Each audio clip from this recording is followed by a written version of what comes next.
Because around 6 months, your little one will develop object permanence. So they'll start to realize that something is there even when it's gone. And this toy is also fantastic for cause and effect. So if your little one presses on it, it pops up.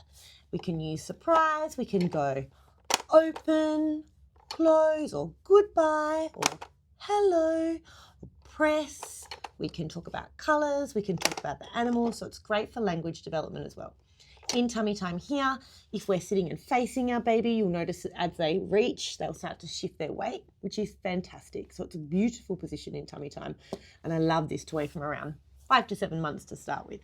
Then as we move into sitting, this is a really cool little position for your baby, is you can pop your baby between your legs with your back leg as kind of a backrest and your front leg is a little bit of a table. And so your baby can be practicing their sitting skills, but they're a bit wobbly, as well as their reaching skills. So it's nice, kind of gives your little one some boundaries and some guards without them really flopping, but also it's not being held in a container either. So it's a beautiful little modified sitting position for your baby.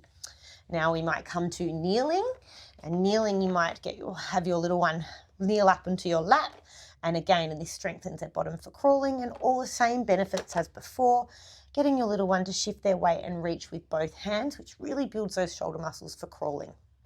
Now, as we move towards standing, it's a little bit trickier, and there's a few different ways you can help your little one get up into standing. One is you can just start to lift this higher, so your little one might want to start pulling up into stand from here. It's a really easy natural progression.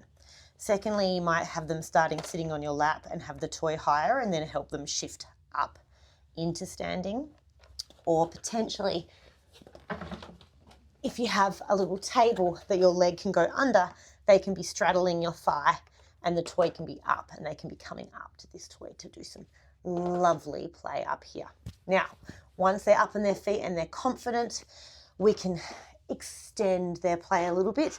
Millie, if you could hold my baby here, please. So maybe your baby is now confident in standing, but they're not yet taking steps. And so they can be leaning back against the couch.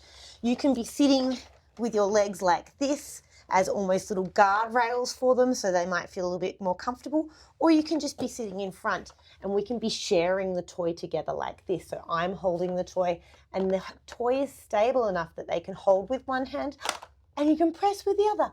Bye-bye. And then as Bub gets confident, I can start moving away from the couch and bringing the toy more towards me to encourage those little first steps.